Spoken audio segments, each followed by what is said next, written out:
የሰዎችን ልብ ለመስበር ሰይፍ አያስፈልግም። አንዲት ቃል ትበቃለች።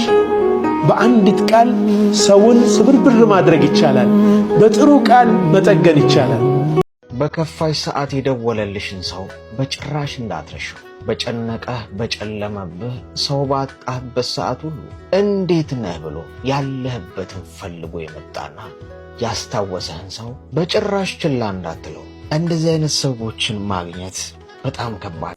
ይናቁ ፍቀድላቸው፣ ግድ የለም ደበቅ አርገው ጡንቻን አታሳያቸው። ወድቋል ብለው ሲተው ሲገቡ ወደ ቤታቸው፣ ሞቷል ብለው ሲሄዱ አለሁ አለሁ አትበላቸው። በዝምታ በዝግታ ይልቅ ነክሰ ጠብቃቸው። ቀርቷል ሲሉ ወደ ኋላ እንዲያከብሩ አትሟገት፣ ለጠላት አፍ አትሙላ። ይልቁኑ ድምፅ አጥፍተ ተሰውረ ከፊታቸው ተገርመው አፍ እስኪይዙ ጥግ ደርሳ አሳያቸው እንጂ መቼም እንዳትፎክር አሜን በለንቀታቸው። አቀርቅረው ሲፈልጉ ታችታችሁን ሲፈልጉ እስክትመጣ ካናታቸው። እስከዛው ግን ዝም ብለህ ለግባቱ ለረስታቸው አሜን አዎ በትክክል እንዳላችሁት ነኝ በላቸው። አቀርቅረው ሲፈልጉ እስክትመጣ ካናታቸው።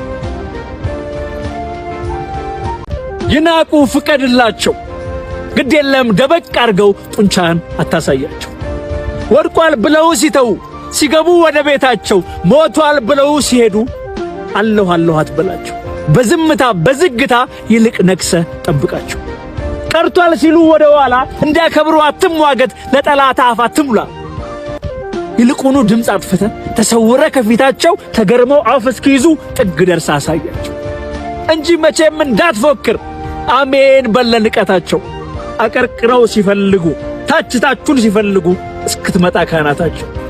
እስከዛው ግን ዝም ብለህ ለግባቱ ለረስታቸው አሜን አዎ በትክክል እንዳላችሁት ነኝ በላቸው። አቀርቅረው ሲፈልጉ እስክትመጣ ካናታቸው። የሰዎችን ልብ ለመስበር ሰይፍ አያስፈልግም። አንዲት ቃል ትበቃለች። በአንዲት ቃል ሰውን ስብርብር ማድረግ ይቻላል። በጥሩ ቃል መጠገን ይቻላል። በከፋሽ ሰዓት የደወለልሽን ሰው በጭራሽ እንዳትረሺው። በጨነቀህ በጨለመብህ ሰው ባጣህበት ሰዓት ሁሉ እንዴት ነህ ብሎ ያለህበትን ፈልጎ የመጣና ያስታወሰህን ሰው በጭራሽ ችላ እንዳትለው። እንደዚህ አይነት ሰዎችን ማግኘት በጣም ከባድ። በእኔ ህይወት ውስጥ ማይደገሙ አራት ነገሮች፣ አንደኛ መለማመጥ፣ ሁለተኛ ስለ ሰው አብዝቶ መጨነቅ፣ ሶስተኛ ለማይረዳኝ ሰው ማስረዳት፣ አራተኛ የማይፈልጉኝ መፈለግ።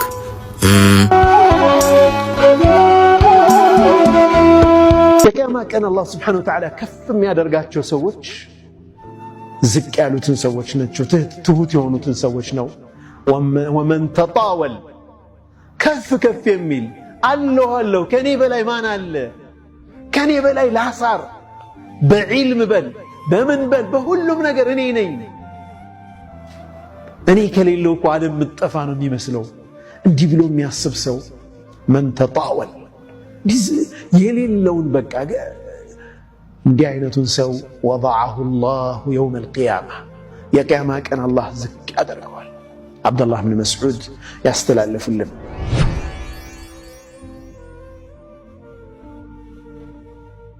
ካሁን በኋላ ራሴን ለሰው ለማስረዳት አልሞክርም።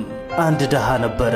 3 ብርቱካኖችን ሊበላ ይገዛል። አንደኛውን ብርቱካን ሲቆርጠው የተበላሸ ነው። ሁለተኛውንም ሲቆርጠው የተበላሸ ነው። ሶስተኛውን ከመቁረጡ በፊት ግን መብራቱን አጠፋና ቆርጦ በላው። አንዳንድ ጊዜ ለመኖር ሲባል አይተን እንዳላየን ሰምተን እንዳልሰማን መሆን አለብን። ያለበለዚያ መኖር በህይወትህ በሰዎች መገፋት ጠንካራ ሰው እንድትሆን ያደርጋል። አንተን መራቅ የፈለገ ሰው ሁሌ ካንተ ትንሽ ስህተት ይፈልጋል። ከልቡ የሚወድህ ግን ሊናደድብህ ይችላል እንጂ ጥሎ ሊሄድ ግን አይችልም። ወዳጄ የማይፈልጉህን ሰዎች ብታጣ ምንም አይምሰልህ። ምክንያቱም የምትፈልጋቸውንም ሰዎች አጥተህ እየኖርክ ነውና። ድሃ ስትሆን ማንም አይወድህም። ማንም ጓደኛ አያረግህም ከእናትህና ከፈጣሪ። ዘመድም ቢሆን ማንም ቢሆን ሲኖርህ ነው የሚወድህ።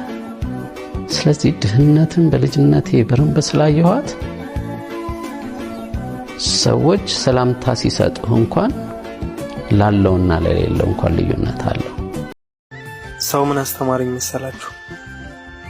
ማንም ሰው ያለ ምንም ምክንያት እንደማይወደኝ፣ ማንም ሰው እኔ የሆንኩትን እንደማይሆንልኝ፣ ማንም ሰው እኔ የተጨነቅኩትን ጭንቀት እንደማይጨነቅልኝ በጣም የጸጸተኝን ደግሞ ልንገራችሁ። እስከዛሬ ያለ ምንም ምክንያት የሚወደኝን አለማወቄ፣ የሆንኩትንና ያለሁበትን ጭንቀት ለማን መናገር እንደነበረብኝ መርሳቴ። ብዙዎቻችሁ በእንደዚህ አይነት ስሜት ውስጥ ያላችሁ ይመስለኛል። ትልቁ ስህተታችን ምን መሰላችሁ? ዓለምን ሁሉ የፈጠረና የሁሉም አምላክ ፈጣሪ አንኳኩ ይከፈትላችኋል፣ ጠይቁም ይሰጣችኋል ያለንን አምላክ ትተን እንኳን ቤታቸውን አንኳኩተን ችግራችንና ጭንቀታችንን ሊሰሙን አይደለም እኛን ለማየት ለሚደብራቸው ሰዎች ችግራችንን ዝርግፍ አድርገን እንናገራለን። እነሱም ምንም እንዳልሰማ ይሆናሉ። አያችሁ፣ ችግራችሁን ለሰው አትናገሩ። ለፈጣሪ ንገሩትና አይቶ የሚረዳችሁን ሰው ይላክላችሁ። አመሰግናለሁ። ዝምታዬ የድክመት ምልክት ሳይሆን ማስጠንቀቂያ ነው። ዝምታዬ ደካማ እንደሆንኩ የምናገረው እንደሌለኝ ወይም እጅ የሰጠው ሊያስመስለኝ ይችላል። በፍጹም ዝምታዬ ጉልበቴ ነው። ዝምታዬ ራሴን መቆጣጠሪያዬ ነው። ዝምታዬ ማዕበሉ ከመምጣቱ በፊት የሚገለጥ ጸጥታዬ ነው። እኔ ለማይገባቸው ሰዎች ቃላቴን አላባክንም። ሊረዱኝ ለማይሞክሩ ሰዎች ራሴን አላስረዳም። ለንቀት ምላሽ አልሰጥም። ዝም ብዬ ግን እታዘባለሁ። አንድ ቀን ግን ቶሎ የምትናደዱ ሰዎች እስቲ አንዴ እጃችሁን አውጡ። በጣም ጥሩ ልብ ነው ያላችሁ። እሺ፣ አስመሳይ አይደላችሁ። ሰዎችን ከጀርባ መውጋት አትችሉበትም። ድራማ መስራት አታውቁም። ስሜቶቻችሁ ሁሉ ፊት ለፊት ሚነበቡና ሚታዩ ናቸው። መቀባባትና ዲኮራ አታውቁም። ጥሩ ልብ ነው ያላችሁ። ጠብቁት።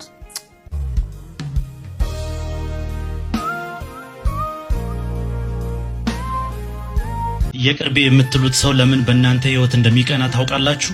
እነሱ መሆን የሚፈልጉትን ነገር እናንተ ቀድማችሁ ስለሆናችሁ ነው። እነሱ ማድረግ የሚፈልጉትን ነገር እናንተ ቀድማችሁ ስላደረጋችሁ ነው። እነሱ ፓስፖርት ሲያወጡ እናንተ ከሀገር ስትወጡ ይቃጠላሉ። እነሱ መንጃ ፍቃድ ሲያወጡ እናንተ መኪና ስነዱ ይቃጠላሉ። ተቃጥለው ቢቀሩ ጥሩ ነበር። እነሱ ቢኖራቸው የሚኩራሩበትን ነገር ሁሉ እናንተ እጅ ላይ ስለገባ ብቻ ያጣጥላሉ። ይባስ ብለው አስተያየት ይሰጣሉ። በህይወታችሁ መቼም ቢሆን ሰው ለደረሰበት ደረጃ አትቅኑ። መልካምን ለሰራ መልካም ተመኝ። በልብህ በፍጹም አትመቀኝ። ላንተ ያለው እንጀራ የትም አይሄድምና